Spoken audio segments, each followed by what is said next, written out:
Bonjour tout le monde.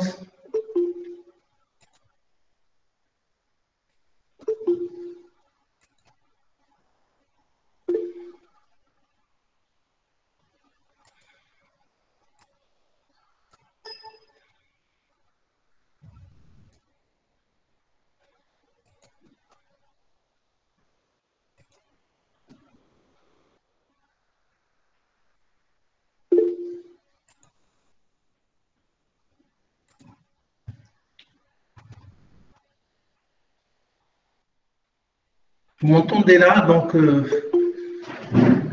on commence la séance d'aujourd'hui.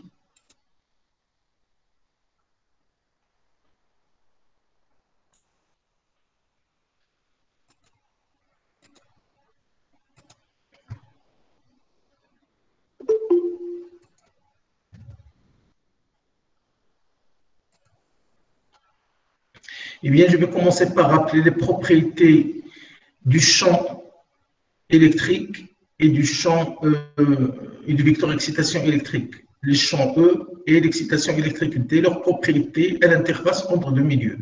C'est-à-dire en passant d'un milieu à un autre, qu'est-ce qui se passe exactement au voisinage? Comment se comportent ces deux vecteurs au voisinage de l'interface, de part et d'autre de l'interface? Eh bien, je vais juste rappeler, donc on avait démontré la dernière fois ces propriétés qu'on appelle relations de passage, les propriétés donc de E et D en traversant l'interface, en passant d'un milieu d'un diélectrique 1 à un diélectrique 2 ou d'un milieu 1 à un milieu 2, peu importe le milieu. Nous avons même évoqué le cas d'un isolant entourant un conducteur.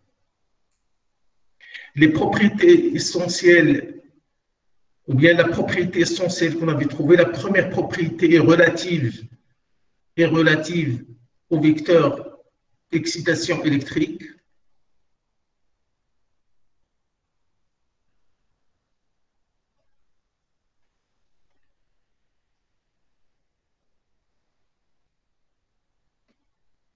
Eh bien, cette propriété, celle-là, on a toujours une discontinuité de la composante normale du vecteur D à la traversée d'une interface réellement chargée. Monsieur, acceptez les autres, s'il vous plaît. Ok, d'accord.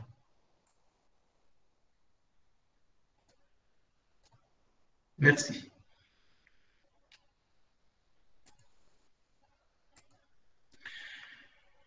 Donc, à la traversée d'une interface réellement chargée, c'est-à-dire il y a des charges réelles, de vraies charges, ce n'est pas uniquement des charges qu'on imagine, ce n'est pas des charges de polarisation. S'il y a uniquement des charges de polarisation, j'ai la continuité G de 1n égale à d de n. Mais s'il y a des charges réelles, j'ai toujours une discontinuité de part et d'autre de l'interface. Ceci, c'est la première propriété qui est relative au vecteur excitation électrique D. Concernant maintenant le champ électrique,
concernant le champ électrique, la propriété ou bien la relation de passage porte sur la composante tangentielle.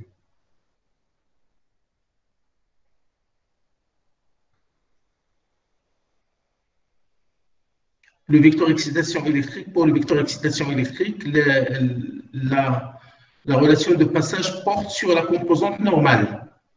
Mais pour le champ électrique E, la relation de passage porte sur la composante tangentielle. Alors, qu'est-ce qu'on avait dit à propos de cette composante tangentielle?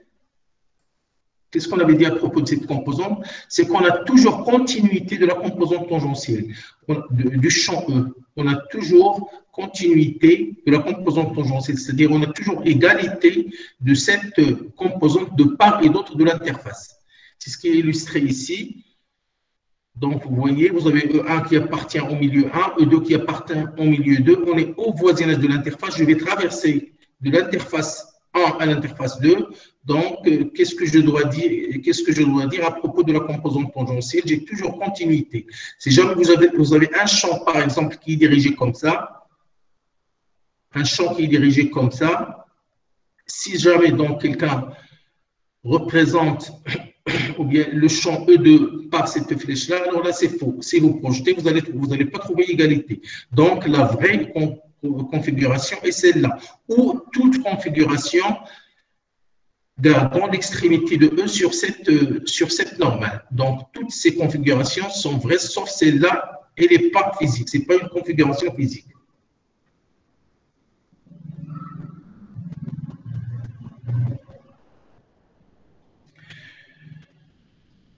Les relations de passage sont très importantes dans la mesure, par exemple, où ils permettent de prédire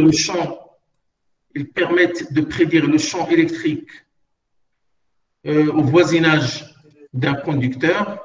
Donc, au voisinage d'un conducteur, j'ai toujours le champ E qui est perpendiculaire, donc le champ E qui est acceptez les autres, s'il vous plaît. Oui, qu'est-ce que vous me dites là? Acceptez les autres, s'il vous plaît, monsieur. Eh bien, il faut que je les présente alors. Malheureusement, vous voyez, il me dérange. Il me dérange.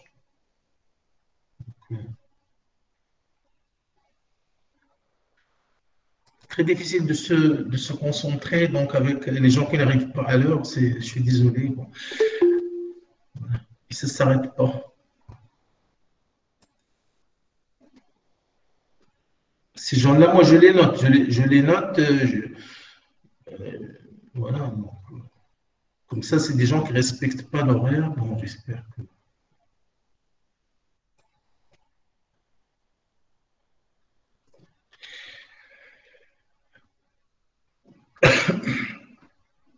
Voilà un exemple important.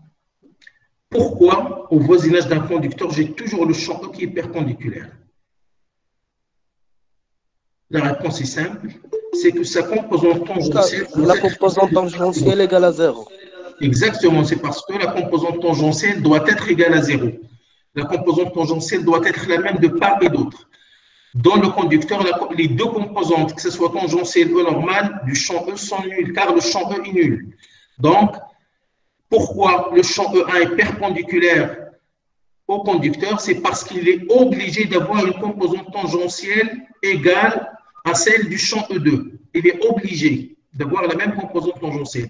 Du moment où il est obligé donc d'avoir sa composante tangentielle nulle, comme vous le voyez là, et bien évidemment, il ne peut pas être oblique, donc il est forcé d'être perpendiculaire à l'interface. Voilà une application de cette propriété-là, des relations de passage.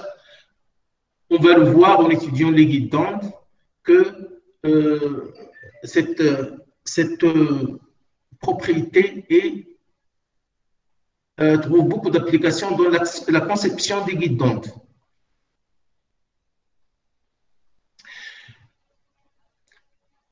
Et bien, après ce rappel, on passe maintenant au milieu d'électrique linéaire, homogène et isotrope. C'est ce qu'on appelle des milieux simples. Alors, un milieu, il y a donc des degrés de simplicité. Alors, la première simplicité, si vous voulez, c'est la linéarité. Elle porte sur quoi cette propriété-là de linéarité, ou bien cette simplicité, où il y a des milieux simples, on les appelle simples. Pourquoi? Eh bien, on va voir que ce sont des milieux pour lesquels l'expression qui relie le vecteur excitation électrique au champ E est une expression relativement simple. Alors, le premier degré de simplicité, c'est la linéarité. On dit qu'un milieu est linéaire lorsque le vecteur D est relié à E par une relation matricielle. Voilà, vous voyez là, c'est une matrice que j'écris là, c'est une matrice epsilon et J.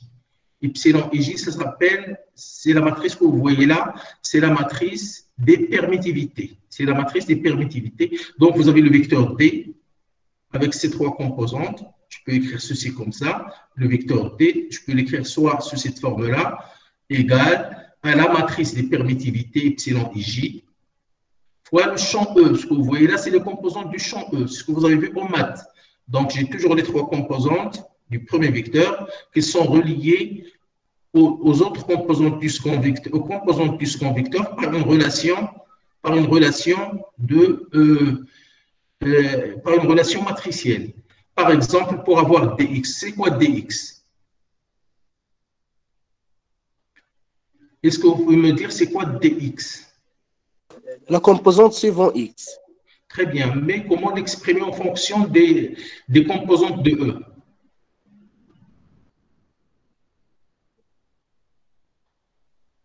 Rappelez-vous de votre cours d'algèbre.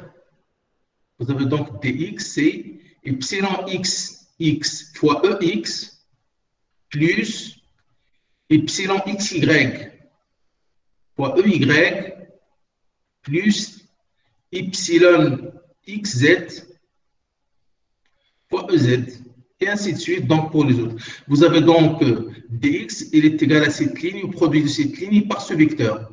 dy, c'est le produit de la seconde ligne par les trois composantes du vecteur, et dz, c'est le produit de la troisième ligne par les trois composantes de la même façon que j'ai établi, de la même façon avec laquelle j'ai établi dx, en fonction du reste, en fonction de x, ey et ez. C'est ça donc la relation matricielle qui relie D à E. Alors, un milieu pour lequel D et E sont reliés par cette relation matricielle s'appelle un milieu diélectrique linéaire. Voilà, c'est un milieu diélectrique linéaire. Alors, ce milieu peut être encore plus simple s'il est homogène.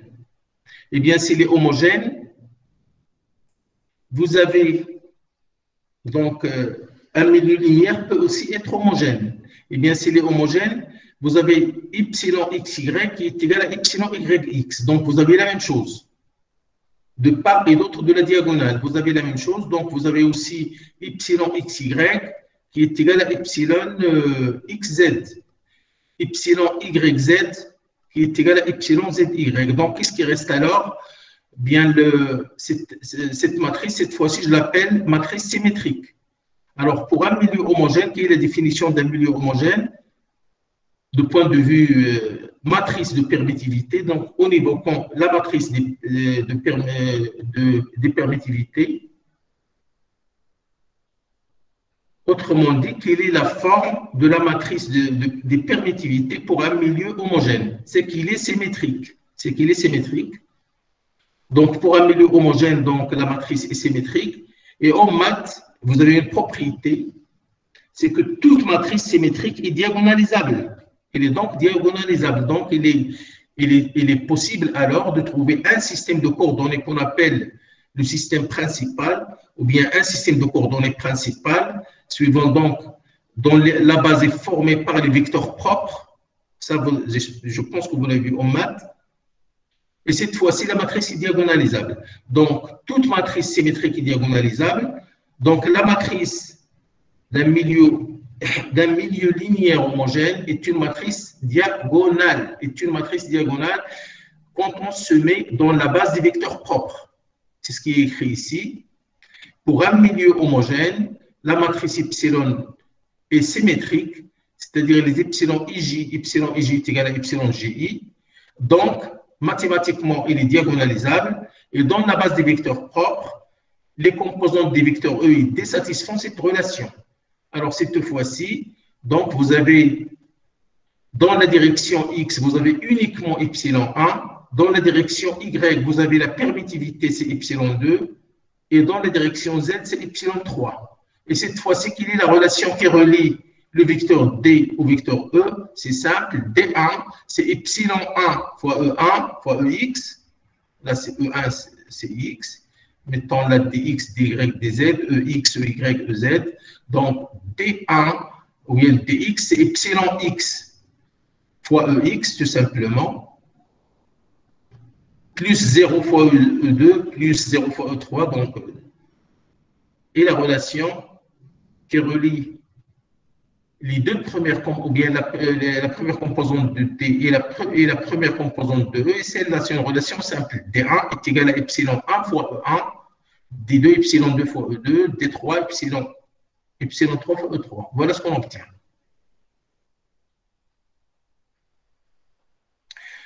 De la même façon, si vous cherchez la polarisation dans le diélectrique, vous avez D1 qui est égal à epsilon 1 fois E1, mais on sait que dans la relation générale, vous avez D qui est égal à epsilon E plus P. Donc, vous écrivez ceci comme ça, et vous avez donc P1 est égal à epsilon 1 moins epsilon 0 fois E1, et ainsi de suite. La même chose pour P2.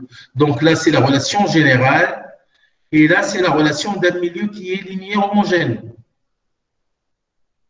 Vous écrivez l'égalité, ou bien vous faites la correspondance, et vous trouvez directement l'expression de P1 en fonction de P en fonction de E, suivant pour un milieu linéaire homogène. Maintenant, vous avez encore en plus, vous avez encore une simplicité, c'est-à-dire le milieu peut encore être plus simple, ce qu'on appelle un milieu isotrope. Alors, si vous avez le milieu qui est déjà linéaire homogène et qu'il est isotrope, ça veut donc dire que vous avez les permittivités diélectriques absolues epsilon 1, epsilon 2, epsilon 3 qui sont identiques quelle que soit la direction. On dit qu'un milieu est isotrope face à une propriété physique donnée si cette propriété est la même dans toutes les directions. Cette fois-ci, donc, ce qui nous intéresse, c'est la permittivité diélectrique absolue epsilon. Donc, il est la même dans la direction x. Vous avez epsilon dans la direction x, qui est égal à epsilon dans la direction y, qui est égal à epsilon dans la direction z, et on la note tout simplement epsilon. Et vous voyez cette fois-ci comment s'écrit cette relation entre les composantes de D, comment s'écrit la relation entre les composantes de D et la composante de E. C'est quelque chose de très simple. C'est quelque chose de très simple. Voilà. Donc, vous avez D1, c'est epsilon E1, plus 0 fois E2 plus 0 fois E3. Donc, D1, c'est epsilon fois E1. D2, c'est epsilon fois E2 de la même façon. Et D3, c'est epsilon fois E3. Alors, vous voyez ce que je peux écrire maintenant. Je peux écrire mon vecteur D1. Voilà, D1, D2, D3. Je peux mettre epsilon en facteur. Epsilon en facteur. Donc, cette fois-ci, c'est une constante. C'est un nombre. Ce n'est pas une matrice. C'est juste un nombre. Donc, c'est epsilon fois E1, E2, E3. Ça, c'est mon vecteur D qui est égal à epsilon, qui est un nombre, qui est la permittivité diélectrique du milieu linéaire homogène et isotrope, fois E. Voilà. Voilà donc c'est la relation pour un milieu LHI. Regardez bien, je le note linéaire, homogène et isotrope. Alors, si mon milieu diélectrique est linéaire, homogène et isotrope, j'obtiens une relation simple entre le vecteur D et le vecteur excitation via epsilon 0. Epsilon 0, c'est la permittivité diélectrique absolue du milieu linéaire homogène et isotrope. Voilà.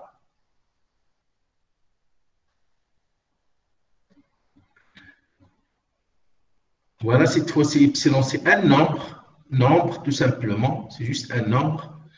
C'est la permittivité diélectrique absolue du milieu. Donc, absolue du milieu. Voilà. Donc, c'est quelque chose, c'est une grandeur qui est positive. Donc, epsilon est toujours positif. Donc, j'ai toujours D et E qui ont le même sens. Ils sont parallèles et ils ont le même sens. Donc, mais cette propriété, elle est relative uniquement au milieu LHI. Si le milieu n'est pas LHI, donc vous pouvez avoir dans un milieu au sein du diélectrique, donc vous avez le diélectrique.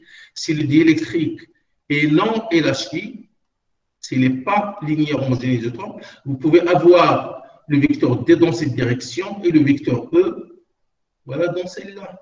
Donc, mais lorsque le milieu est linéaire homogène isotrope, vous avez toujours D qui a le même sens que E. D et E qui ont le même sens pour un milieu LHI. Voilà.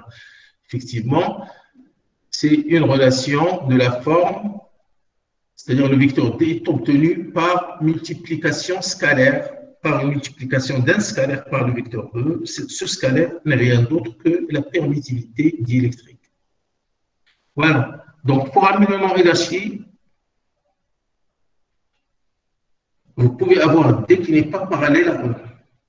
Mais pour un milieu LHI, on a toujours eu D qui sont parallèles et leurs modules sont proportionnels. Vous avez toujours D qui est proportionnel à E. La constante de proportionnalité, c'est ce qu'on appelle la permittivité absolue. Voilà.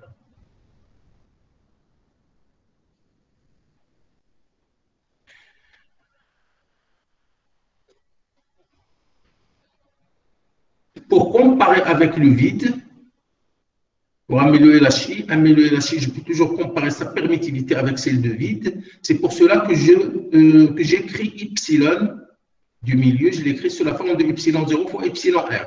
Epsilon R, c'est une grandeur sans dimension. Elle est toujours supérieure à 1. On l'appelle permittivité relative du milieu. C'est la permittivité relative du milieu. Par contre, epsilon, c'est la permittivité absolue. Notez bien ceci. Epsilon 0, c'est la permittivité diélectrique absolue du vide. Voilà. Donc, vous avez toujours epsilon que vous pouvez écrire sur la forme, ou bien qui s'écrit sur la forme de epsilon 0, epsilon R. Avec epsilon R, c'est toujours supérieur à 1. Toujours supérieur à 1. Voilà, le epsilon R. C'est la permittivité relative. On l'appelle aussi constante diélectrique. La constante diélectrique du milieu. On va voir par la suite que epsilon R est lié à certaines grandeurs microscopiques du milieu. Donc, il est lié à la structure ou bien aux molécules, à la nature des molécules constituant le milieu diélectrique. Donc, il a son origine des propriétés microscopiques du milieu. Donc, retenons pour un milieu LHI, D est parallèle à E. Ils ont le même sens. Concernant le vecteur polarisation, vous avez toujours cette relation, mais là, vous pouvez remplacer epsilon par epsilon 0, epsilon R. Voilà. Pour remplacer epsilon par epsilon 0, epsilon R, voilà.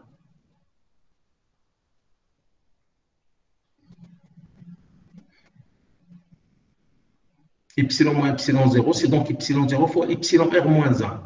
Epsilon R moins 1, epsilon R moins 1, c'est une grandeur qu'on appelle susceptibilité diélectrique, qui E, ou bien qui tout simplement. C'est la susceptibilité diélectrique. Voilà, elle peut être cette fois-ci positive ou négative. Donc. Là, donc, pardon. Oui, en général, dans le cas des milieux, mais dans le cas des diélectriques, non, du moment où epsilon R est toujours supérieur, epsilon R est toujours supérieur à 1, vous avez que E, voilà, qui peut être supérieur ou égal à 0. Alors, il est égal à 0 pour le vide, que E est égal à 0 pour le vide. Voilà, pour un milieu diélectrique, linéaire homogène isotrope, bien sûr, que E est toujours strictement supérieur à 0. Et là, vous avez aussi P qui est parallèle à E, et vous avez la relation qui relie P à E et D à E. Donc, je rappelle là, les relations importantes qui relient dans un milieu LHI le vecteur D et le vecteur P, qui relie le vecteur D et le vecteur D et P au champ électrique E. Donc, la relation qui relie D à E, c'est D égale à epsilon 0, epsilon R fois E, Par contre, le vecteur polarisation, c'est epsilon 0 fois qui fois E. Donc, autrement dit, c'est epsilon 0 fois epsilon R moins 1 fois E. Voilà. C'est ça donc la relation qui relie les deux lois de comportement. Donc, il faut bien les garder en tête, les deux lois de comportement.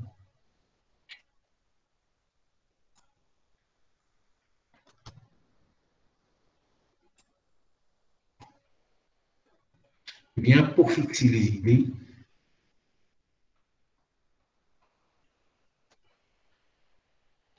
dans un milieu linéaire, homogène et isotrope,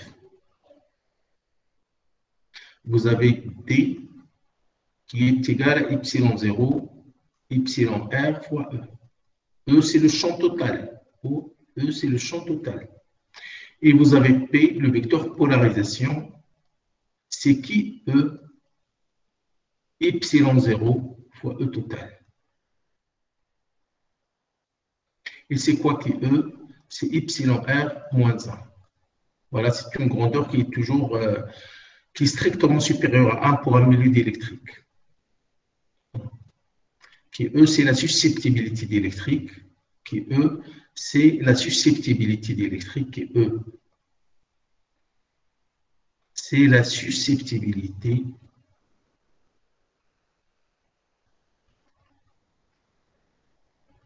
diélectrique du milieu.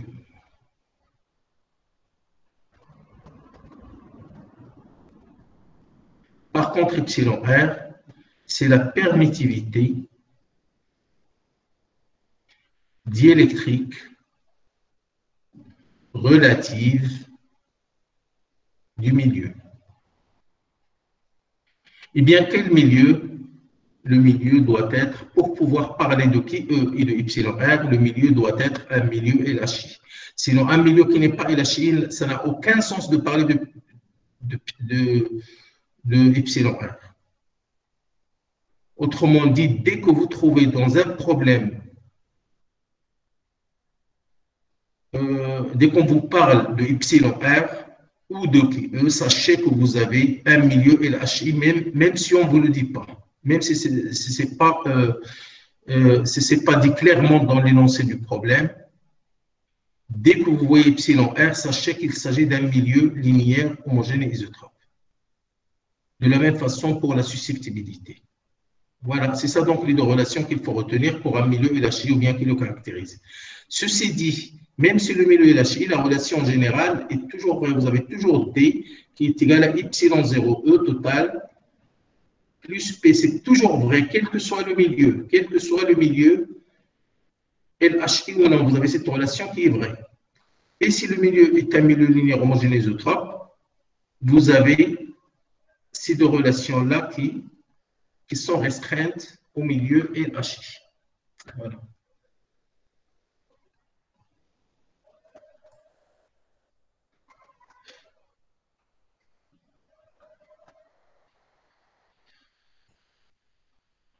Voilà, dans un diélectrique linéaire homogène isotrope, là vous mettez LHI, linéaire homogène isotrope, vous avez les trois vecteurs qui sont parallèles. D est égal à epsilon fois E, P est égal à qui epsilon 0 fois E, donc les deux vecteurs sont parallèles.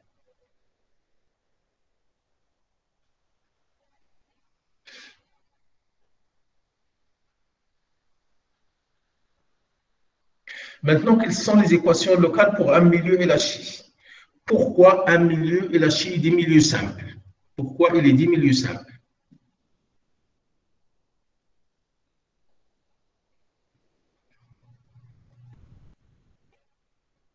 Donc, si le milieu est linéaire homogène isotrope, vous avez cette propriété-là. Vous avez D qui est égal à epsilon fois E. Mais on sait, d'après l'équation de Gauss locale, qui est générale, l'équation de Gauss, ou bien le théorème de Gauss local, ou l'expression locale du théorème de Gauss. D'après l'expression locale du théorème de Gauss, on a divergence de D égale à OL. Je remplace maintenant D par son expression, sachant qu'il s'agit d'un milieu LHI. divergence de epsilon fois E. D, c'est epsilon fois E. Et je déduis donc la relation, ou bien le théorème de Gauss local, pour le vecteur E dans un milieu LHI. Le théorème de Gauss local pour le vecteur E dans un milieu LHI est celui-là. Voilà. Il suffit donc de sortir epsilon, c'est une constante, et j'obtiens divergence de E égale à ρ L sur epsilon. Et là, cette équation-là mérite votre attention. Mérite plus d'attention. Si je la compare à son équivalent dans le vide. Dans le vide, je n'ai pas de charge de polarisation, j'ai que des charges réelles dans le vide. Et si on me demande d'écrire l'expression locale du théorème de Gauss dans le vide, eh bien, j'écris divergence de E est égale à ρL. Bien sûr, il y a dans le vide, j'ai une seule densité qui est ρL sur epsilon 0. Voilà. C'est pour le vide. Voilà ce qu'on écrit. L'expression locale du théorème de Gauss pour le vide, c'est divergence de E égale à ρL sur epsilon 0. Maintenant, je la compare à celle d'un milieu LHI. C'est la même forme, c'est la même chose, sauf que epsilon 0 est remplacé par epsilon. Sauf que epsilon 0, ici, est remplacé par epsilon. S'il s'agit d'un milieu diélectrique linéaire homogène isotrope, le théorème de Gauss local s'écrit divergence de E égale à ρL sur epsilon. S'il s'agit du vide, c'est ρL sur epsilon 0. Donc, je peux tirer cette relation-là à une application, à beaucoup d'applications. Donc, il a beaucoup de conséquences. Quelles sont ces conséquences-là? C'est que toutes les lois de l'électrostatique du vide, c'est-à-dire ce que vous avez vu en électricité de S2, toutes ces lois restent les mêmes pour un milieu LHI, à condition de remplacer epsilon par epsilon 0. À condition de remplacer epsilon par epsilon 0. C'est ça donc la relation importante, ou bien la conséquence importante à tirer de cela. Voilà. Donc, dans un milieu, de la même façon pour l'équation de Poisson, vous avez divergence de E est égale à L sur epsilon. Pour remplacer donc E par moins grade V, et vous trouvez directement la divergence d'un grade C de Laplacien, et vous avez l'équation de Poisson qui relie le potentiel aux sources, qui sont les charges réelles donc, dans un milieu. Donc, vous avez dans un milieu LHI. Alors, divergence, Laplacien de V plus ρL sur epsilon est égal à 0. C'est l'équation de Poisson, delta V plus ρL sur epsilon égale à 0. Donc, dans un milieu, c'est une conséquence importante là, donc c'est important. Important. Donc, faites bien attention. Il faut bien lire cette conséquence.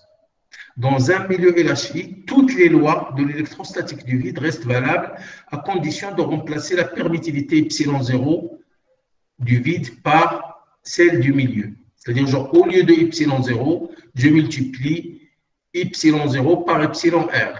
Donc, voilà. Je multiplie donc epsilon 0 par epsilon R.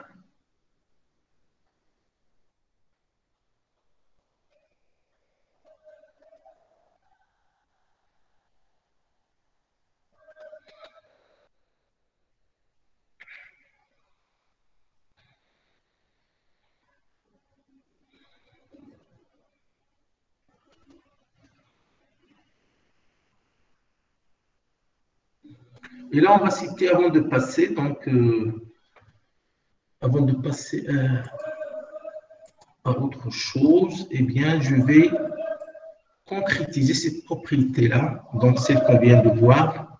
Je vais donc concrétiser cette propriété-là par celle qu'on vient de voir. Alors, il s'agit donc d'un milieu linéaire homogène isotrope.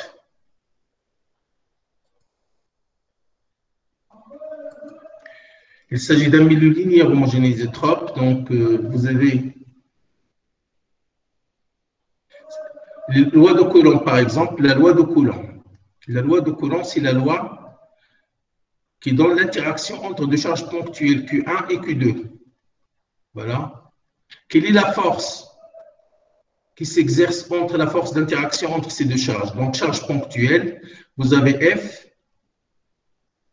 est égal à Q1, 1 sur 4 pi epsilon 0, Q1, Q2 sur R au carré.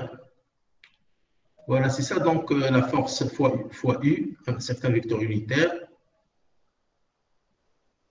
Vous avez donc R. C'est ça donc l'expression de la force.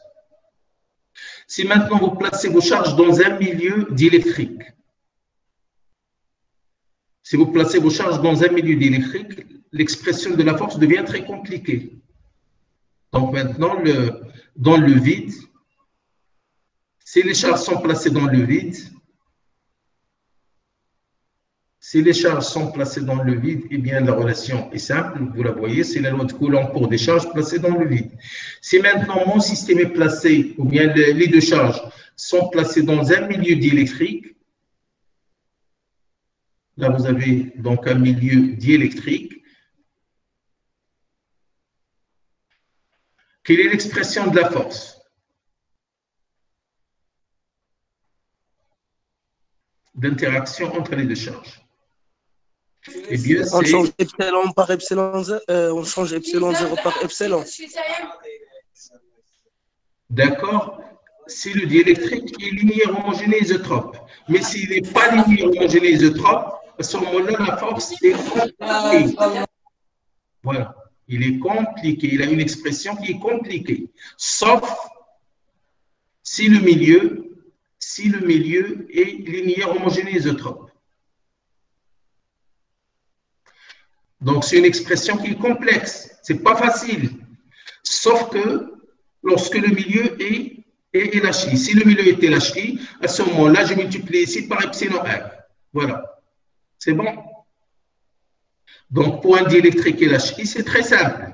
Il suffit de remplacer epsilon 0 par epsilon, ou alors de multiplier epsilon 0 par epsilon R. C'est tout.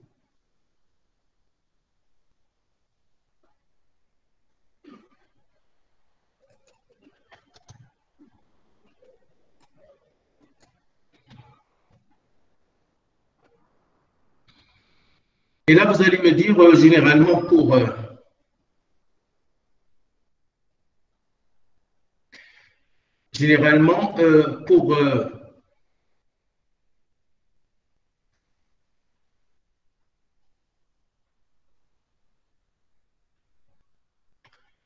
mettre en évidence cette force d'interaction,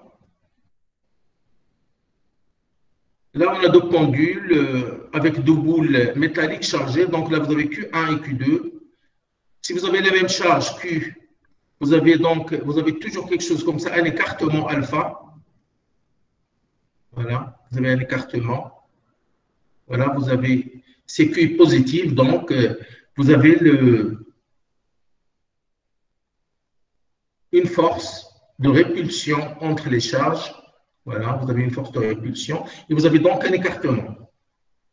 Alors, si par exemple, dans le vide, vous avez alpha égale à 30 degrés, par exemple, dans le vide, si vous plongez votre système dans une huile, par exemple, isolante, maintenant, un diélectrique LHI, diélectrique linéaire homogène isotrope, une huile, par exemple, si vous placez votre système dans de l'huile, dans de l'huile isolante, alors alpha va-t-il augmenter ou diminuer? Question.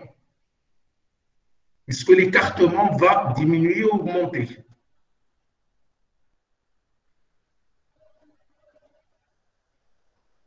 J'attends votre réponse. Diminue. Vous avez la force tout simplement F. S'il s'agit du vide, F c'est 1 sur 4 pi epsilon 0, Q carré sur R carré. S'il s'agit maintenant d'un milieu LHI, l'huile par exemple, de l'huile LHI, à ce moment-là, donc c'est F, c'est 1 sur 4 pi epsilon 0 epsilon R, c'est bon, fois Q carré sur R carré, c'est ça. Donc, vous avez donc la force. Vous avez la force F qui est égal F vide. Ou alors, donc, vous avez la F diélectrique, F diélectrique, F diélectrique, c'est-à-dire en présence de l'huile, c'est F. Il s'agit du vide divisé par epsilon R. Divisé par epsilon R. Vous voyez bien, c'est la force. C'est bien cette force-là qu'on avait divisée par epsilon R. Donc, la force est divisée par epsilon R. Donc, je dois m'attendre à un écartement plus faible, c'est ça? Je dois donc m'attendre à un écartement plus faible. Voilà. Voilà. Au lieu d'avoir, donc alpha va diminuer. Donc, dès que je place plutôt mon système dans un milieu élargi, eh bien, alpha va décroître, va diminuer. Alpha va décroître. C'est bon? Donc, alpha va décroître, va diminuer. Donc, au lieu d'avoir 30, je peux avoir par exemple 20. C'est bon? 20 degrés. C'est clair? Donc, ça, c'est juste pour éclaircir un petit peu l'idée. C'est que les lois de l'électrostatique pour améliorer la chair restent les mêmes à condition de remplacer epsilon par epsilon 0. Et là, on avait donné l'exemple de la force de Coulomb qui est une force, qui est la force d'interaction entre deux charges. Là, j'ai supposé la même charge, donc j'ai une répulsion. Dans le vide, j'ai un grand écartement, mais si j'imagine mon système placé dans un milieu élargi tel que de l'huile, à ce moment-là, l'écartement va être faible.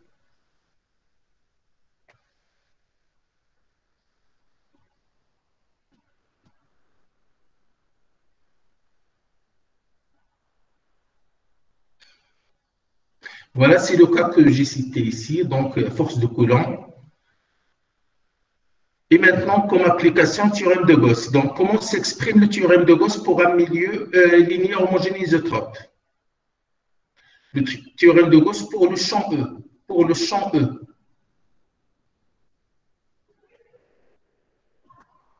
Comment s'exprime le théorème de Gauss pour le champ E? Le flux de E à travers une surface fermée est égal à Q intérieur réel sur epsilon. Voilà. Q intérieur réel sur epsilon, au lieu d'epsilon 0, je mets donc epsilon R. Epsilon 0, epsilon R, qui me donne epsilon. Donc, dans le vide, c'est QL sur epsilon 0. Dans le milieu LHI, le flux de E à travers une surface fermée, c'est la charge réelle qui se trouve à l'intérieur de la surface divisée par epsilon, au lieu de epsilon 0.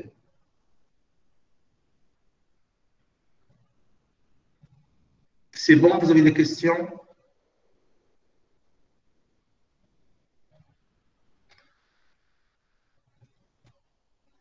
Ça, c'est le théorème de Gauss. Pour le théorème de Gauss généralisé, il suffit de multiplier par epsilon. Vous avez D qui est égal à epsilon.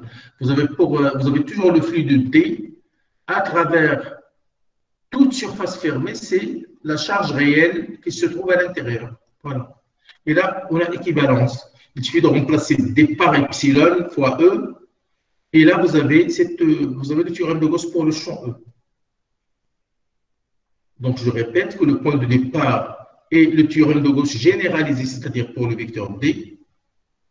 Je remplace dès maintenant, s'agissant d'un milieu LHI, je remplace D par epsilon fois E, et là, je trouve directement cette relation. Je trouve directement, donc, D est égal à epsilon fois E, je le remplace, et j'ai donc le flux de E à travers toute surface fermée que j'appelle surface de Gauss, c'est donc Q intérieur réel sur epsilon, Donc, c'est très simple de travailler si le milieu, avec un milieu LHI. C'est très simple, les relations sont simples. Je peux exprimer le théorème de Gauss de la même façon que je l'exprime dans le vide, à condition de remplacer epsilon 0 plutôt par epsilon.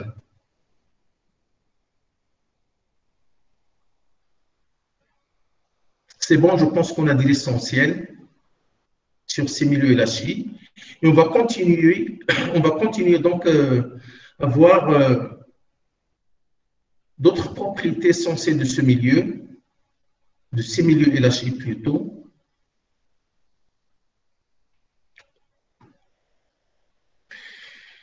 Une autre propriété, il y a toujours une relation entre les charges de polarisation volumique et surfacique au sein d'un milieu élaché. Vous avez une relation simple qui les relie.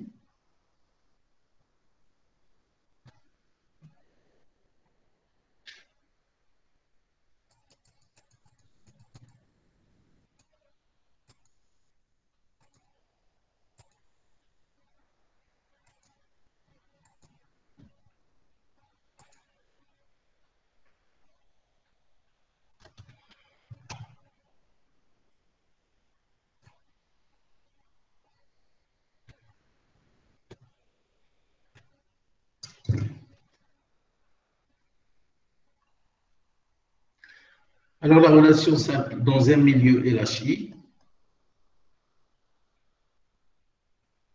vous avez D qui est égal à epsilon, c'est-à-dire epsilon 0, epsilon R fois E total.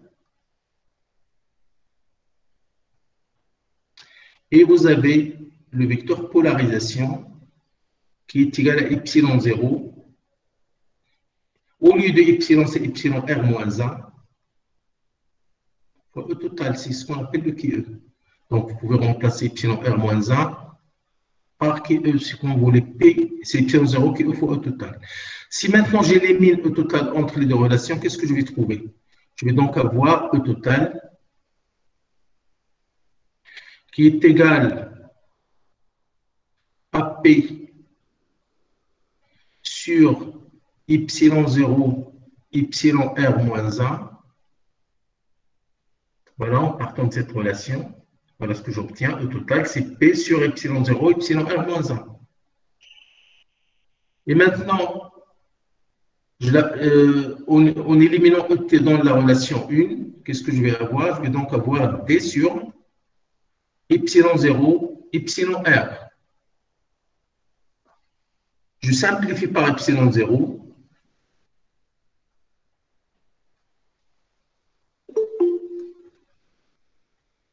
Et je trouve donc la relation P égale à epsilon R moins 1 sur epsilon R fois D. Cette relation m'intéresse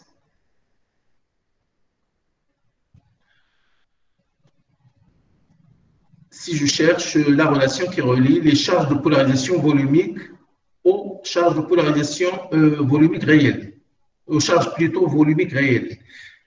Il permet de cette relation-là, je peux trouver la relation qui relie les charges de polarisation volumique aux charges réelles dans un milieu LHI.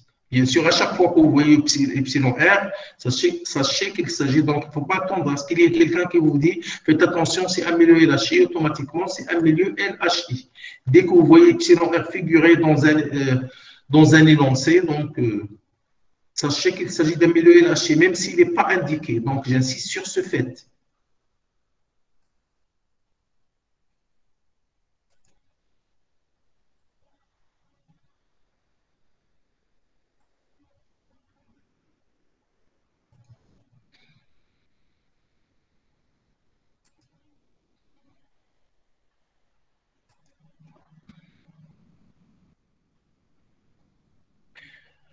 Quelle est la relation entre ρL et ρP dans un milieu linéaire homogène isotrope? C'est ça la question. Relation entre, pardon, là le titre, il manque quelque chose. Relation entre ρL ou bien ρP et ρL dans un milieu LHI. C'est quoi cette relation? Voilà. N'oubliez pas qu'on vient d'établir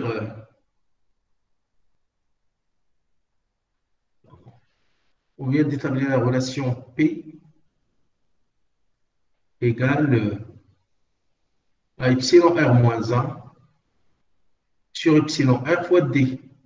C'est bien la relation qu'on vient d'établir, donc voyons voir, c'est ça. Epsilon R moins 1 sur epsilon R fois D. Je prends maintenant la divergence des deux termes. Je prends la divergence des deux termes. Alors, div P, div P est égal à la divergence de ceci. La divergence d'une constante par un vecteur, c'est la constante multipliée par la divergence du vecteur.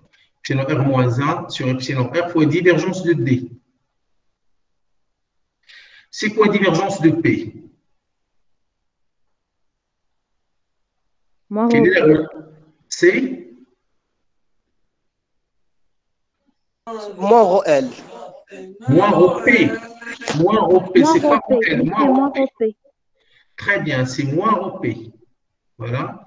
Donc, moins rho P est donc égal à epsilon R moins 1 sur epsilon R, divergence de D. Et c'est quoi divergence de D? C'est rho L. Très bien. Et là, vous voyez directement la relation rho P qui est égale à moins epsilon R moins 1 sur epsilon R fois rho L. Voilà, d'où la démonstration de cette relation-là. On vient de la démontrer. Voilà. Donc, je répète que ce n'est pas compliqué dans un milieu LHI. Vous avez D qui est égal à epsilon 0, epsilon R fois E total. Et vous avez P qui est égal à epsilon 0 qui E ou bien epsilon R moins 1 fois E total. Voilà. J'élimine E total entre les deux et je trouve cette relation. Je prends la divergence des deux termes qui me donne moins rho P égale à epsilon R moins 1 sur epsilon R fois divergence de D. Et j'obtiens donc cette relation. Quelle est la signification physique de cette relation-là, la relation que je viens d'obtenir? Elle est valable pour un milieu LHI. Valable pour un milieu LHI. Ça seulement.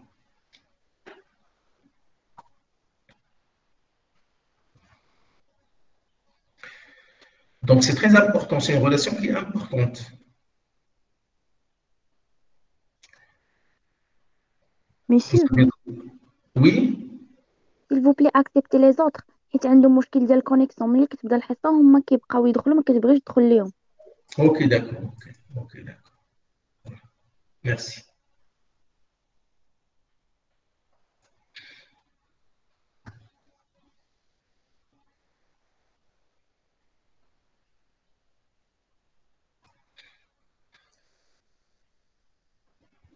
Donc, dans un milieu LHI,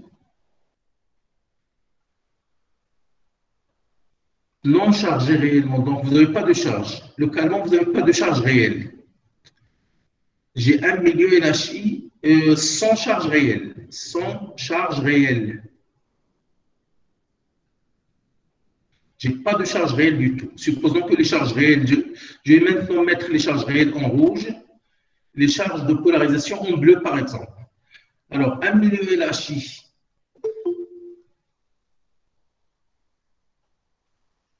sans charge réelle, est-ce que c'est possible qu'il contienne des charges de polarisation? Est-ce que c'est possible d'avoir dedans des charges de polarisation? C'est ça la question.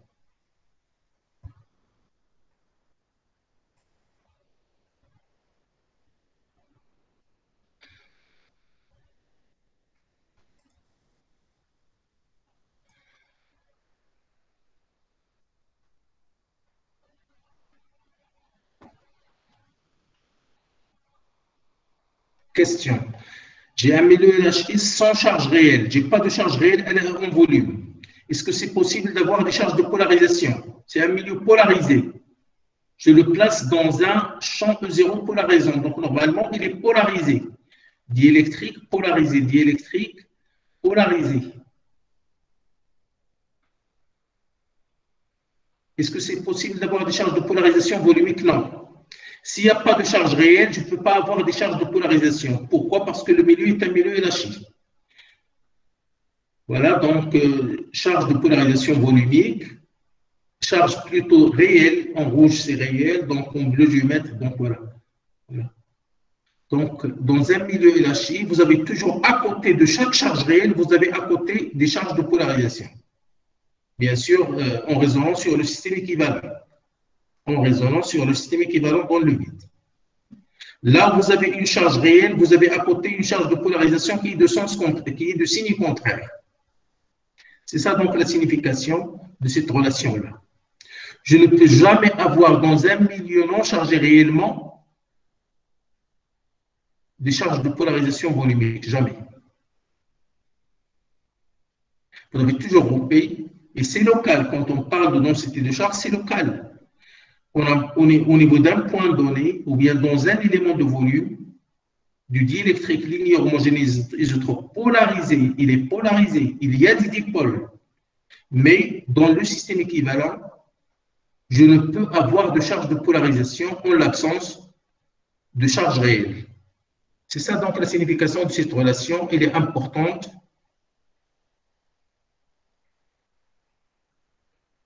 Et si jamais dans un milieu, vous avez des charges réelles et vous n'avez pas de charge de polarisation, eh bien, sachez qu'il ne s'agit pas d'un milieu linéaire homogène isotrope. S'il est lâché, obligatoirement, j'ai cette relation-là qui est satisfaite. Voilà, c'est ça la conclusion que je vais relire encore une fois. Localement, dans un milieu LHI chargé,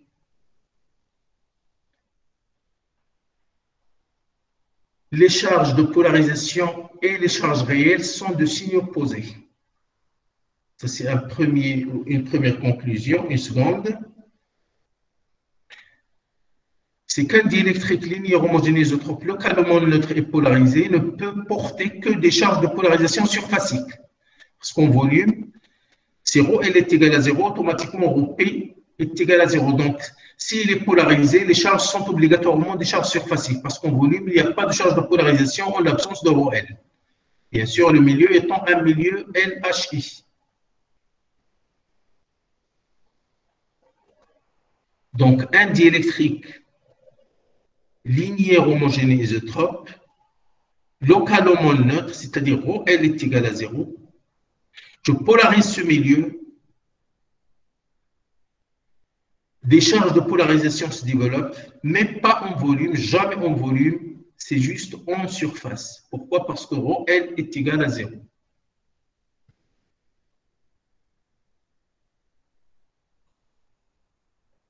Voilà, c'est tout ce qu'il y a à dire et on va concrétiser ça. Donc, vous avez un exercice qui porte sur ces propriétés-là. En TD, c'est l'exercice 1 de la série 2. Donc, il vous rappelle toutes les propriétés essentielles du milieu linéaire homogène et isotrope.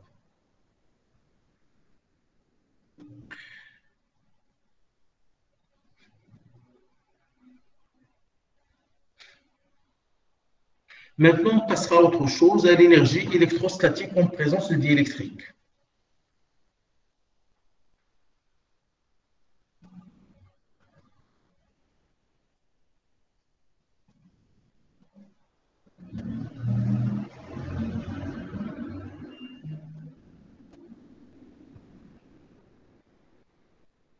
C'est quoi donc, c'est quoi l'énergie électrostatique par définition d'un système de charge, par exemple? C'est l'énergie potentielle dont on a parlé la dernière fois. Donc, si vous avez une charge ponctuelle Q placée en M, c'est quoi l'énergie de cette charge? C'est EP ou bien W. Ben, cette fois-ci, la dernière fois, on l'a appelé EP, donc on peut l'appeler W là. C'est Q fois le potentiel en M, V en M. C'est ça donc l'énergie, c'est Q fois le potentiel en M. Si maintenant vous avez un système de deux charges, Q1 en M1 et Q2 en M2, eh bien l'énergie potentielle c'est quoi? C'est Q1 V en M1 plus Q2 V en M2. On fait la somme, mais le tout doit être divisé par 2.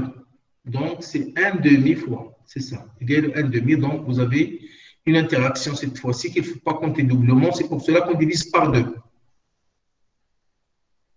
Donc, pour un système de deux charges ponctuelles, l'énergie, c'est 1/2 fois sigma de QI V en MI. Voilà, c'est ça donc W pour un système donc, de charge discrète. Même s'ils sont en nombre de 100 ou peu importe, donc pour 2, on met 1/2, pour 3, on met aussi 1/2, donc c'est toujours 1/2. C'est pour ne pas compter doublement les interactions mutuelles entre les charges que ce préfacteur a été introduit. Maintenant, pour un conducteur, c'est quoi l'énergie potentielle d'un conducteur? Là, vous avez un système de charge discrète. Maintenant, s'il s'agit d'un conducteur, c'est quoi l'énergie potentielle d'un conducteur chargé?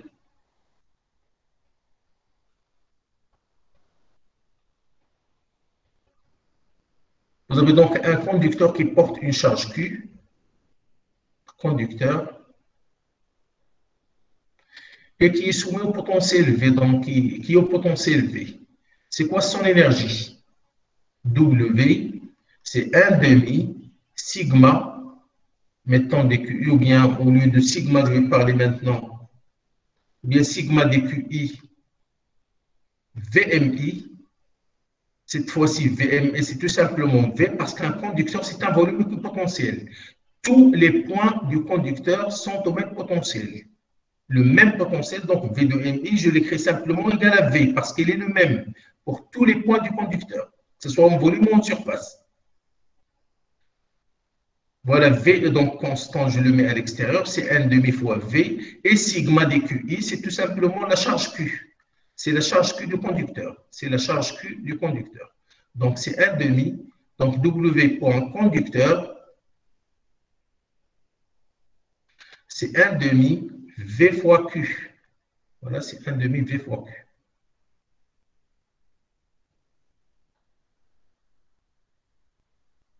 Si par exemple vous avez un condensateur, là je donne des généralités sur cette énergie avant d'entamer donc l'énergie en présence de diélectrique. Alors s'il s'agit donc d'un condensateur, quelle est l'énergie d'un condensateur? Un condensateur, c'est un système donc de deux armatures, une au potentiel V1 avec une charge plus Q et l'autre au potentiel V2 avec une charge moins Q. Donc c'est la somme, c'est l'énergie de l'armature armature 1 plus l'énergie de l'armature 2. C'est deux conducteurs. Donc, j'ai deux conducteurs. Le premier conducteur, c'est 1 demi Q1. Enfin, son énergie, c'est 1 demi Q1. 1 demi Q, c'est la même l'énergie, si vous voulez. Donc, c'est l'armature chargée positivement avec plus Q.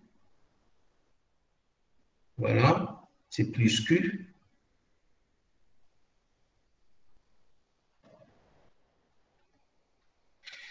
Plus l'armature chaque fois V1. Plus l'armature chargée négativement. Cette fois-ci, c'est plus 1 demi fois moins Q fois V2. Et finalement, pour un condensateur, c'est quoi l'énergie d'un condensateur? C'est 1 demi Q fois V1 moins V2. C'est-à-dire, c'est la DDP. U, c'est la DDP entre les armatures, donc c'est V1 moins V2. C'est ça donc la relation que vous connaissez pour un condensateur. Donc, il est établi de la même façon à partir de l'expression générale qui donne l'énergie électrostatique. Je rappelle, s'il s'agit d'une charge ponctuelle seule, c'est 1 demi Q fois V, on aime, là où est placée la charge. S'il s'agit d'un système de deux charges I plus, donc c'est toujours 1 demi fois sigma de QI V, on aime I. S'il s'agit d'un conducteur, tous les MI ont le même potentiel V, donc je le mets à l'extérieur et j'obtiens donc la relation 1 demi V fois sigma de QI. Et sigma de QI, c'est la charge totale du conducteur. Si maintenant il s'agit d'un condensateur, je sais qu'un condensateur, c'est un système de deux conducteurs en regard. Les surfaces correspondantes portent chacune plus Q et moins Q, c'est des charges opposées. Ça, vous l'avez vu en électricité de S2.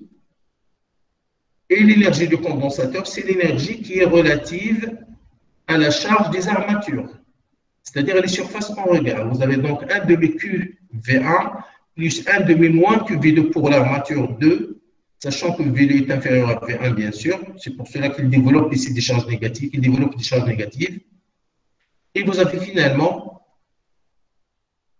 la relation 1 demi Q fois U, ce que vous pouvez écrire sous la forme 1 demi Q carré sur C ou alors 1 demi C fois U carré. Vous avez Q qui est relié à U par la relation Q égale à C fois U pour un condensateur.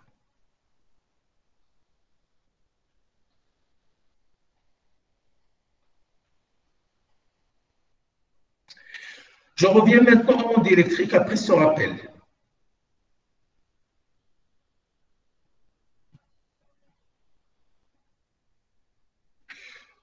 Je considère un diélectrique chargé. Et là, je m'intéresse aux charges réelles. Rho, c'est des charges réelles, Rho L. Je m'intéresse donc aux charges réelles.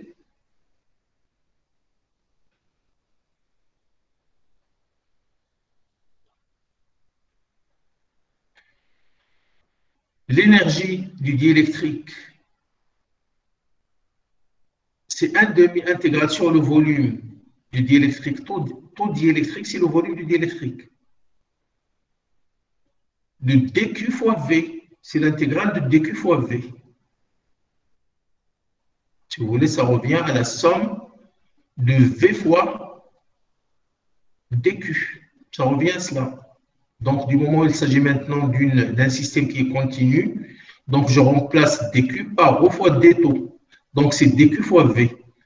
Alors, ceci pour un système discret, donc pour un système continu, vous avez W qui est égal à 1/2 intégrale sur le volume de dQ fois V. Et dQ n'est rien d'autre que Rho d taux fois V. Voilà. C'est ce qu'on a appliqué ici. Rho d taux fois V. dQ en M fois V en M. Voilà.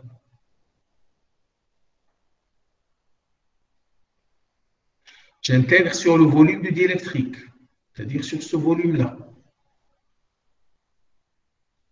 Mais mon intégrale peut s'étaler à l'infini. Voilà. Je peux prendre tout l'espace. Je peux donc prendre tout l'espace. Pourquoi? Au lieu d'intégrer, donc je peux étendre mon intégrale à tout l'espace, au lieu de se restreindre au diélectrique.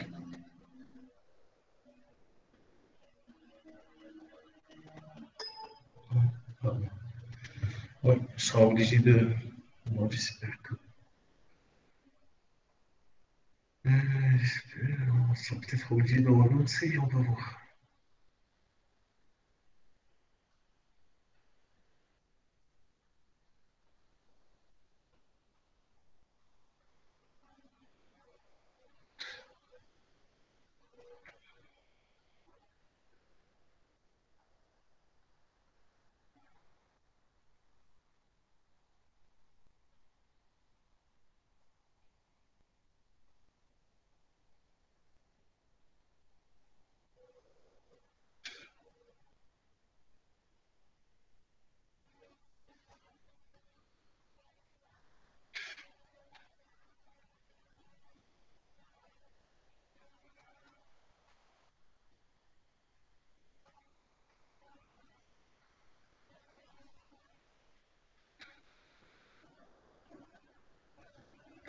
Voilà, donc en étant l'intégrale à tout l'espace,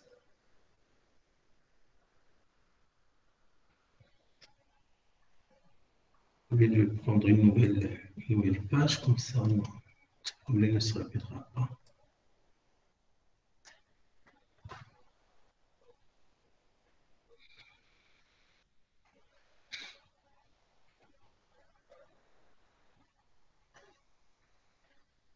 Donc, j'ai mon diélectrique chargé avec L, densité de charge réelle. J'ai donc W qui est égal à 1/2 intégrale sur le volume taux du diélectrique. Monsieur, il n'y a pas d'image, il n'y a pas d'écran.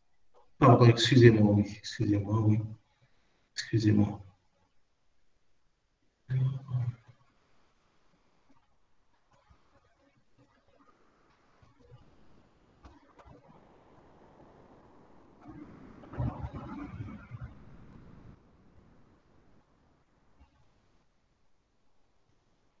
C'est bon maintenant, vous arrivez à voir? Ça marche, monsieur. Oui, monsieur. D'accord. Donc, de Rho c'est Rho L, fois V, fois d taux. cette intégrale limitée à ce volume a la même, est le même, est la même que l'intégrale étendue à tout l'espace. Donc, de ρ, v, d tout. Tout simplement, pourquoi? Parce que vous avez ρ à l'extérieur est égal à 0. Donc, j'intègre l'intégrale sur l'espace, c'est l'intégrale sur le volume du diélectrique, plus l'intégrale hors du diélectrique. Or, l'intégrale hors du diélectrique, c'est 0, parce que ρ, je suis à l'extérieur du diélectrique, ρ, c'est 0. Donc, c'est pour cela que ça revient à ajouter un 0. Voilà, ça revient donc à ajouter un 0. Donc,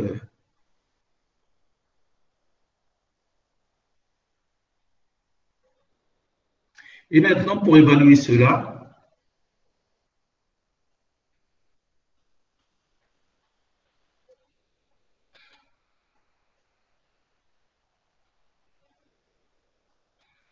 je remplace ρ par divergence de D, donc c'est 1/2, intégrale sur tout l'espace. Sur tout l'espace, c'est un espace infini.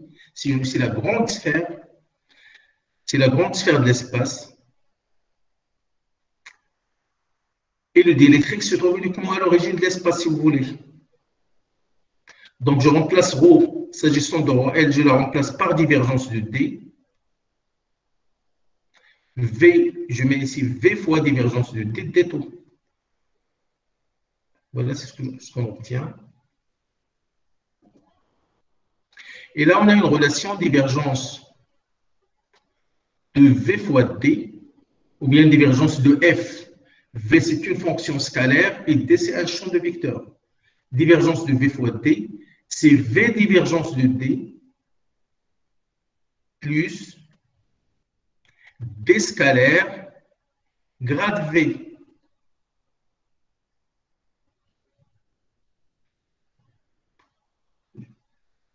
Dans les formulaires de physique ou bien de maths, vous allez trouver par exemple divergence de F fois A. La divergence d'un produit de deux champs, un champ scalaire et un champ de vecteurs, eh bien ça vous donne F divergence de A par exemple, plus A grade de F. Et là, pour moi, F c'est V et le champ c'est D. Donc vous avez cette relation, c'est une relation mathématique. C'est une relation de mathématiques que l'on peut vérifier facilement. Donc, vous pouvez la vérifier en coordonnées cartésiennes. Il sort automatiquement. Et là, donc, V div D, vous allez le remplacer. V div D, ça, oui, ce terme, vous allez le remplacer par divergence de V D moins, donc V div D, c'est divergence de VD moins D scalaire grade V. Donc, vous allez le remplacer dans l'intégrale. Mais n'oubliez pas qu'au moins grade V, c'est E, non? Donc, c'est divergence de VD moins D scalaire E, tout simplement. Parce que moins grade V, c'est E. Moins grade V, c'est E. Donc, voilà, c'est plus. Donc, j'obtiens plus. Parce que moins grade V, c'est E. Donc, finalement, V divergence de D, c'est divergence de V fois D plus D scalaire E.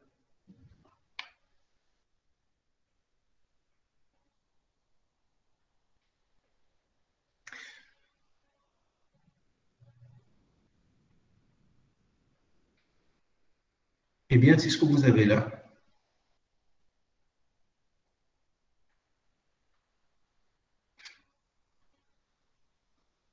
Voilà. Donc là, vous avez remplacé V, vous avez W qui est égal à ceci.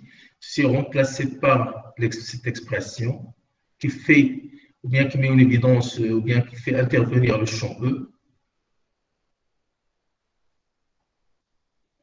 Maintenant, comment je suis passé de cette relation en volume, ou bien de cette intégrale volumique à l'intégrale surfacique? Je suis passé de l'intégrale volumique à l'intégrale surfacique en utilisant le théorème de Green. Le flux d'un champ de vecteurs à travers une surface fermée est égal à l'intégrale de la divergence de ce champ de vecteurs sur le volume renfermé par la surface. Là, s'agissant de l'espace, donc c'est la sphère de l'espace. Donc, sphère de l'espace. C'est-à-dire, j'ai l'espace qui est étendu avec un R qui tend vers l'infini. Et j'ai mon diélectrique là, diélectrique. Et S espace, c'est celle-là, S espace, pardon. Je vais mettre là, S espace.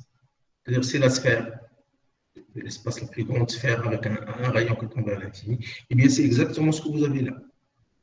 Donc, je suis passé là, il s'agit de taux espace, là, de taux espace. Et là, je suis passé donc du volume à la surface.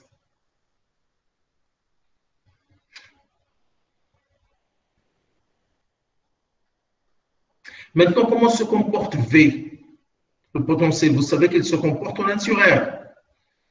C'est quoi le potentiel à l'infini? C'est 0 parce qu'il se comporte comme 1 sur R. Et c'est quoi D à l'infini? Enfin, comment se comporte D à l'infini? D, c'est en 1 sur R. C'est comme le champ en 1 sur R carré plutôt. Vous avez donc le produit VD à l'infini qui se comporte comme 1 sur R. 1 sur R fois voilà, 1 sur R fois 1 sur R, c'est 1 sur R3, mais DS, il se comporte comme R carré. Voilà, tout est clair ici. Oh là là. Bon, qu'est-ce qui se passe? C'est bon. Voilà, tout est clair. Là, on fait le produit des 3. Vous allez avoir quelque chose en 1 sur R qui tend vers 0, car R tend vers l'infini, parce qu'il s'agit de la sphère de l'espace. Et finalement, vous avez l'expression générale qui est celle-là, l'expression attendue. W, en présence de diélectrique, l'énergie potentielle, c'est 1/2 intégrale sur tout l'espace de E, D scalaire, E scalaire, D fois D tout. Et là, vous trouvez directement la densité d'énergie, la densité volumique d'énergie. Voilà. W étoile, c'est 1/2 E D. Qu'est-ce que cela veut dire? Cela donc veut dire que en tout point de l'espace où vous avez des lignes de champ, en tout point de l'espace où vous avez des lignes de champ, là vous avez votre diélectrique ici, qui possède une certaine énergie W, énergie potentielle. Eh bien, c'est un diélectrique qui est chargé avec une densité ρ, qui développe aussi des charges de polarisation. Alors, ce diélectrique, il a des lignes de champ. C'est un diélectrique, c'est un corps qui est chargé. Donc, il envoie des lignes de champ partout dans l'espace. Des lignes de champ partout dans l'espace. Lignes de champ. C'est des courbes pour lesquelles le champ E descend tangent en tout point. C'est quoi W? Je peux la calculer, c'est l'énergie potentielle, je peux la calculer à partir des charges potentielles, comme je peux la calculer à partir de l'énergie rayonnée dans l'espace. Je dois suivre mes lignes de champ. Donc, chaque élément de volume, que ce soit dans le diélectrique, là où il y a des lignes de champ, chaque élément de volume θ renferme une certaine énergie élémentaire dW. Eh bien, dW, c'est W étoile dτ. Voilà. Il suffit donc d'avoir la densité d'énergie dans l'espace, la densité d'énergie volumique, et je la multiplie par dτ pour avoir l'énergie élémentaire concentrée dans cet élément de volume. Ou bien l'énergie renfermée dans cet élément de volume. Maintenant, pour avoir l'énergie du système, c'est l'énergie, là où il y a des lignes de champ, je suis obligé d'intégrer 2 fois, une intégrale qui porte sur le volume de diélectrique, parce que là aussi j'ai des lignes de champ, je dois suivre des lignes de champ du système partout dans l'espace. Une partie dans le diélectrique, une partie à l'extérieur du diélectrique. Mais j'ai toujours la même formule, chaque élément de volume, que ce soit dans le diélectrique ou à l'extérieur, il renferme une énergie élémentaire, W étoile, c'est 1/2 E scalaire D. ce qu'on appelle la densité d'énergie volumique dans l'espace. Donc, il s'exprime en tant que produit scalaire de E et D. Et ceci, quel que soit le diélectrique, quelle que soit sa nature, linéaire ou non, ou simple ou non. Donc, LHI ou pas LHI, peu importe, donc c'est toujours l'expression générale W égale à 1 demi E scalaire D. Maintenant, dans le vide, j'ai D qui est égal à epsilon 0 fois E. Eh bien, il suffit de remplacer D par epsilon 0 fois E, mais dans le diélectrique, je suis obligé d'effectuer le produit scalaire de E par D. Et si c'est par hasard, donc mon diélectrique est un LHI, à ce moment-là, je remplace D par epsilon fois E. Et cette fois-ci, j'aurai à l'intérieur du diélectrique W étoile égale à 1 demi epsilon fois E carré, tout simplement.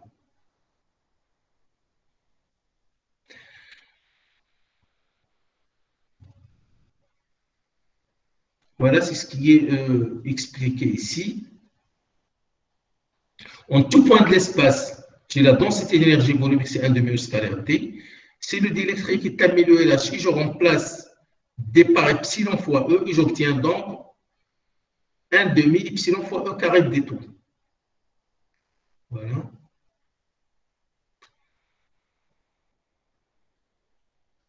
Et si vous êtes donc à l'extérieur du diélectrique, W étoile, c'est 1 demi epsilon 0 fois E carré.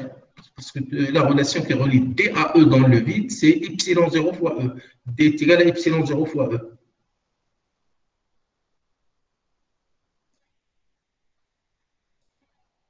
Voilà.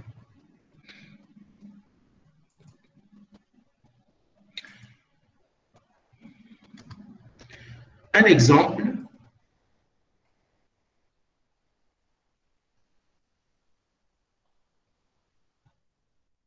Je prends le cas d'un condensateur. Un condensateur plan. Exemple. Condensateur plan.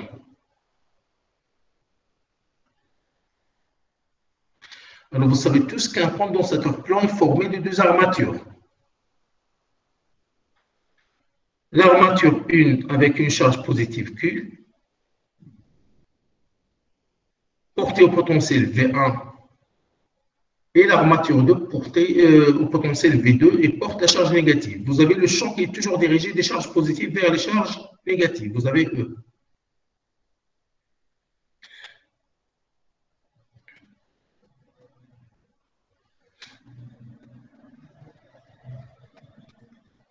Quelle est la relation qui relie la charge au potentiel? Vous avez Q est égal à C fois U. U, c'est V1 moins V2. C'est la DDP entre les armatures du condensateur. Et c'est quoi la capacité pour un condensateur plan?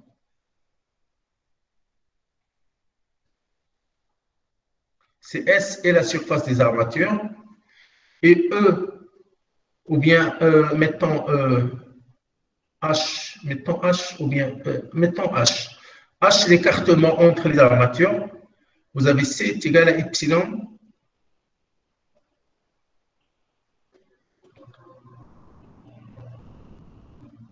S sur H. C'est ça donc la capacité du condensateur. H, c'est l'écartement entre les armatures. Généralement, on met E, épaisseur. Mais pour ne pas confondre avec le champ E, donc j'ai mis H. Voilà que c'est ça donc la relation. Vous avez donc Q qui est égal à epsilon S sur H fois U. C'est ça donc la relation qui relie la charge du condensateur, la charge au potentiel.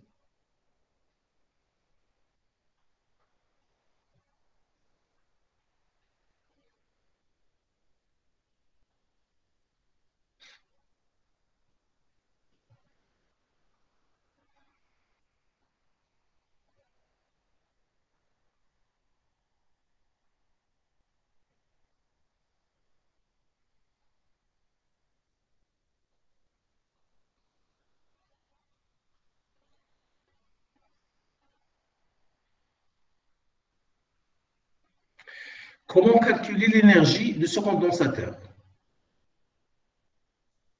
C'est quoi l'énergie du condensateur? L'énergie potentielle, l'énergie électrostatique. du condensateur. Vous avez deux façons. À partir des charges potentielles. À partir, première façon, donc à partir des charges et potentielles. La deuxième façon, à partir de l'énergie rayonnée à travers les lignes de champ, à partir de voilà, à partir de la densité d'énergie rayonnée, à partir de la densité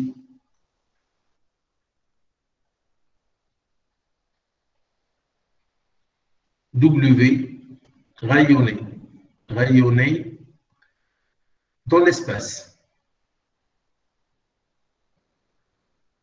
Bien sûr, dans l'espace où il y a des lignes de champ, où il y a les lignes de champ du système. Pour un condensateur plan, vous avez E qui est non nul à l'intérieur, mais il est nul à l'extérieur. E est égal à 0 à l'extérieur. Donc finalement, l'espace où il y a des lignes de champ, c'est uniquement l'espace entre les armatures. C'est juste pour précision. Pour le condensateur plan, l'espace, il s'agit donc de l'espace entre les armatures. Alors maintenant, à partir de, là vous avez 1 et 2, à partir de l'énergie, à partir des charges potentielles, donc vous avez W qui est égal à 1 demi QV1 plus 1 demi moins QV2 moins Q fois V2, ce qui me donne 1 demi Q V1 moins V2, qui est donc égal à 1 demi Q fois U. C'est ça donc la première façon pour calculer, c'est à partir des charges et des potentiels, des différents éléments. Voilà ce qu'on obtient. Et ça, je peux l'écrire sous la forme de 1 demi Q carré sur C, ou alors 1 demi C fois U carré. J'ai le choix, donc vous avez les deux expressions, il suffit de remplacer Q par C fois U, ou alors de remplacer U par Q sur C. Voilà la première façon. La deuxième, maintenant à partir de l'énergie rayonnée, j'ai W qui est égal W qui est égal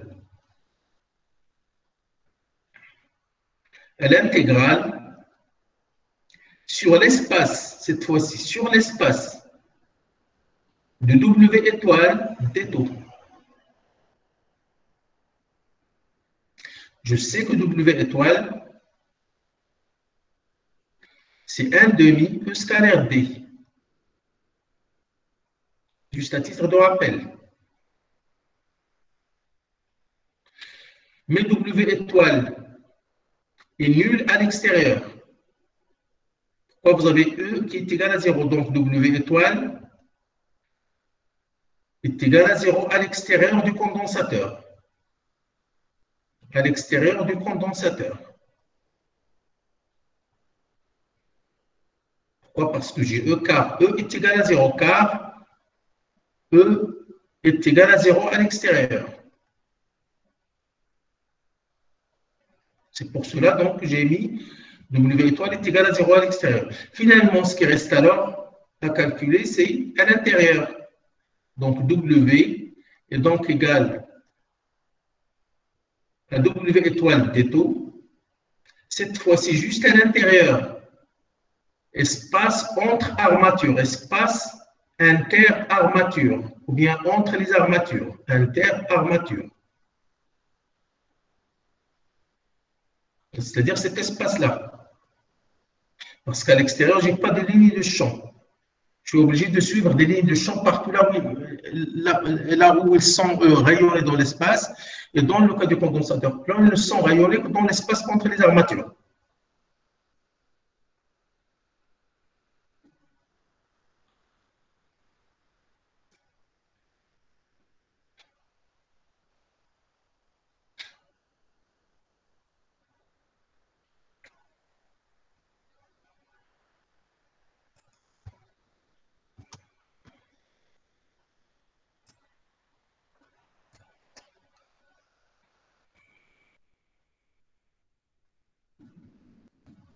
Et donc, W est égal plutôt. Donc, W est donc égal à 1 demi intégrale sur l'espace entre les armatures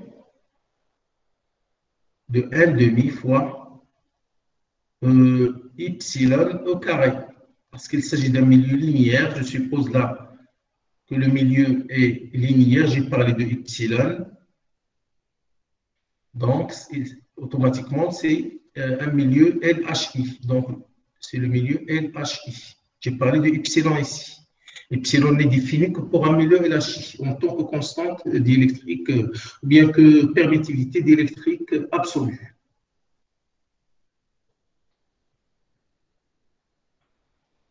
Donc, j'ai remplacé D par epsilon fois E. Voilà ce que j'obtiens. Donc, c'est. Alors, attends, il n'y a pas le 1,5 ici. Il n'y a pas le 1,5 là. D taux. Le champ, ici, c'est quoi? C'est 1,5 epsilon. E, c'est sigma sur epsilon. Le taux au carré des taux. Donc, c'est l'intégrale de 1,5. Là, il n'y a pas le. C'est epsilon.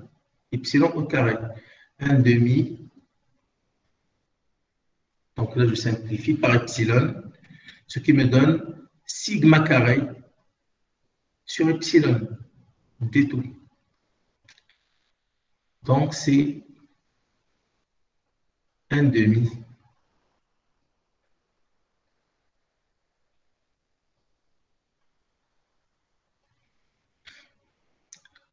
Q carré sur S fois d tout. Je remplace donc sigma par Q sur S. Sigma, c'est Q sur S. Q, c'est la charge du compensateur. S, c'est constant. Q, c'est constant. Donc, je mets tout en dehors donc, de l'intégrale. J'ai donc 1,5 Q carré sur S. Et l'intégrale sur le volume, c'est donc 1,5 Q carré sur S. C'est S fois H, tout simplement. S fois H. Q sur S carré. Q sur S carré. Je remplace. Voilà, donc je remplace, attendez, 1,5. Monsieur, epsilon 0. Voilà, il y a le epsilon plutôt. Epsilon, il y a le S carré ici. C'est bon? Jusque-là, c'est bon. J'ai simplifié par epsilon. Voilà, donc c'est bon. Et là, je remplace Q, sigma par Q sur S. Sigma carré, donc c'est Q sur S au carré. Voilà. Alors, epsilon, c'est ça. Donc, c'est 1,5. Voilà. Epsilon, c'est ça. Donc, vous avez W qui est donc égal à 1,5 Q carré sur epsilon S fois H. Voilà ce que j'obtiens. J'ai simplifié S par le carré ici. Et voilà ce qu'on obtient. Ce qui nous donne W est égal à 1,5 Q carré. Epsilon S sur H, c'est l'inverse, c'est Q sur C. Voilà. Voilà ce qu'on obtient. Donc, c'est le même résultat. C'est le même résultat qu'on a obtenu ici. Voilà, vous le voyez. 1,5 Q carré sur C. C'est le même résultat qu'on a obtenu. Donc, vous avez deux façons pour calculer l'énergie potentielle d'un système électrostatique, que ce soit à partir des charges potentielles, que ce soit en suivant les lignes de champ, les lignes rayonnées, c'est-à-dire l'énergie rayonnée à travers les lignes de champ. Donc, vous avez deux possibilités. Si vous avez les charges, si vous connaissez les charges du potentiel, c'est bon. Sinon, vous suivez, vous êtes obligé de suivre partout dans l'espace les lignes de champ du système. Et vous intégrez W étoile le long de ces lignes, là où elles se trouvent dans l'espace. Cette fois-ci, c'est la particularité donc, du condensateur. Non. Donc, c'est que le champ à l'extérieur. Il n'y a pas de ligne de champ à l'extérieur. Mais si vous avez un autre système, bien sûr, vous êtes obligé d'intégrer encore une fois jusqu'à l'infini. Mais là, donc, vous avez vous intégrer uniquement dans ce volume. Vous avez à l'intérieur, vous intégrez la densité d'énergie W étoile uniquement à l'intérieur du volume interarmature et pas à l'extérieur, car vous n'avez pas de ligne de champ à l'extérieur. Voilà, donc c'est un exemple concret de l'application donc de cette densité d'énergie dans l'espace, une façon de voir comment calculer l'énergie électrostatique d'un système en présence de diélectrique. Voilà, donc les gens du groupe 1 ont le TD maintenant, donc prenez votre temps, relaxez-vous un petit peu, une dizaine de minutes avant de reprendre. Je sais que c'est un peu difficile, donc avec le premier jour du Ramadan, mais courage, donc courage à tout le monde, ça ira, Inch'Allah. Donc, à très bientôt. Donc, vous pouvez vous relaxer un petit peu et revenir donc, dans 10 minutes, comme ça, 10 minutes, un quart d'heure même. Prenez même un quart d'heure, ça ne pose pas de problème. C'est bon. Donc, à tout de suite.